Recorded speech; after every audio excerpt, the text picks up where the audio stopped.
The human body is fragile, prone to fatigue, sickness, and age. But we don't need to be old to contract a debilitating illness. Old, young, it's all the same when nature's fury is at hand.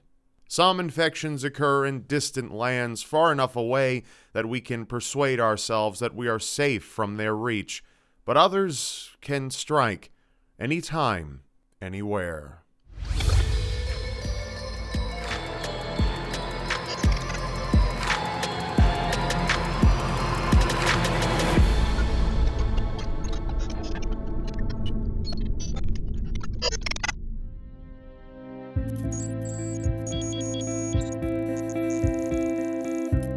The Guinea Worm, also known as Dracunculiasis, is a parasitic disease which causes severe pain and, in some cases, permanent disfigurement. The worm has an unnerving approach to infecting people, weaving its way through the body. To begin with, a person drinks water contaminated with tiny water fleas, so small that they go unnoticed. The water fleas infect the victim with the guinea worm's larva and then die during digestion. But the guinea worm survives, burrowing into the lining of the stomach and feeding on the body as it travels to its destination. After nearly a year of consuming what it can, the worm reaches an exit point, usually in the feet or legs. There, the worm digs outward, creating a painful blister which constantly burns. Feeling the intense burning, the victim rushes to a water source. Sensing the water, the worm bursts through the blister, releasing more larvae and continuing the cycle. Removing the worm is agonizing, to say the least. After tricking the worm into showing itself, it is slowly pulled through the wound. This is excruciating, as the worm can grow up to 3 feet long, and the removal process can take weeks. Though there is currently no vaccine for this parasite, since the 1980s, extensive efforts have been made to stop it from spreading. At its peak, there were several million cases of infection across 20 African countries, but in 2016, there were just 25. Other similar parasites continue to cause untold misery for those who have no access to clean drinking water.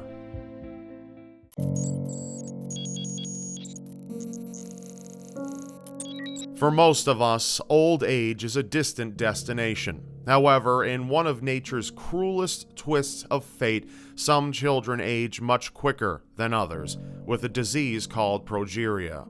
Also known as Hutchinson-Gilford Progeria syndrome, Progeria hijacks and speeds up the body's aging processes up to 8 times faster than normal. Sadly, this impacts a child's lifespan, with Progeria sufferers only expected to live to 13 years old. It's caused by a faulty gene called lamin A, which produces an abnormal protein called progerin. All of the cells in the body absorb this protein, which causes the cells to break down prematurely, hence the increased aging. Symptoms of progeria include a larger head and eyes with a smaller lower jaw and a thin nose with a pointed tip.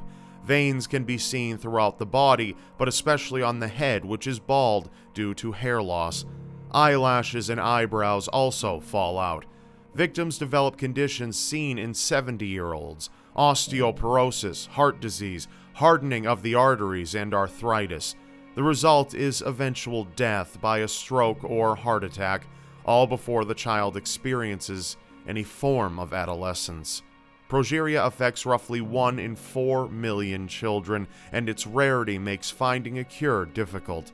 New therapies are being tested as we speak. However, time is fast running out for those already born with this cruel condition.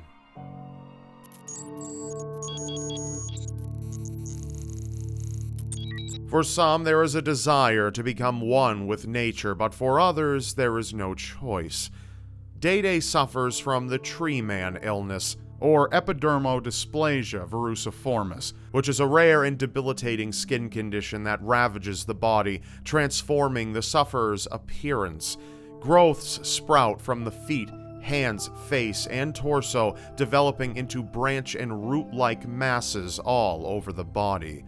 These growths can wrap themselves around the appendages, obstructing fingers and other body parts to the point they can no longer be seen or used. Shockingly, the illness is caused by a virus, one so common it's found in around 80% of the world's population. In most people, this virus, known as human papillomavirus or HPV, causes small warts on the skin that can be treated in a number of ways. However, for those who develop tree man illness, the warts keep growing until they take on a warped wood-like appearance. The disease usually develops in a person's 20s and is thought to be exacerbated by a dysfunctional immune system. The growths are related to mutations in a number of genes associated with chromosome 17. While no cure currently exists, it is hoped that gene therapy may be able to eradicate this debilitating illness in the future. Sadly, Day passed away from complications associated with the illness in 2016. Medications and surgery to remove the growths are currently the only treatment options, but over time the growths will come back, and patients must undergo the same horrifying process all over again. We just have to hope that medicine will find a permanent cure soon.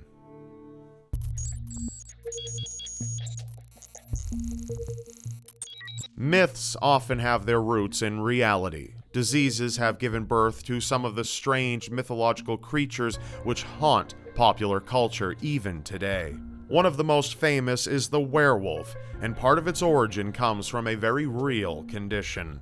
Hypertrichosis is the medical term for an illness involving excessive hair growth, often all over the face and body. Seeing someone with this condition, it's easy to think that long before science knew about genetic disorders, a patient with hypertrichosis could have been mistaken as half human, half animal. There are different types of the disease, with some forms appearing at birth and others developing into adulthood.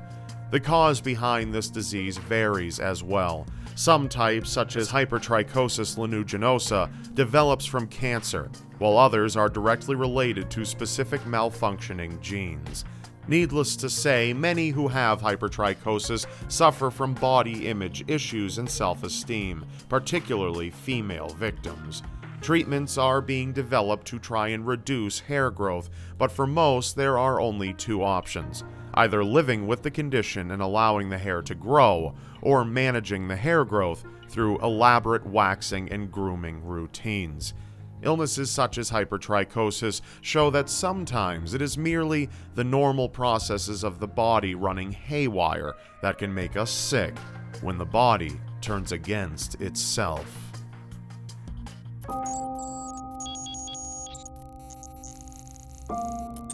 We often think of cannibalism as a thing of the past, and are shocked to hear of deranged serial killers eating their victims.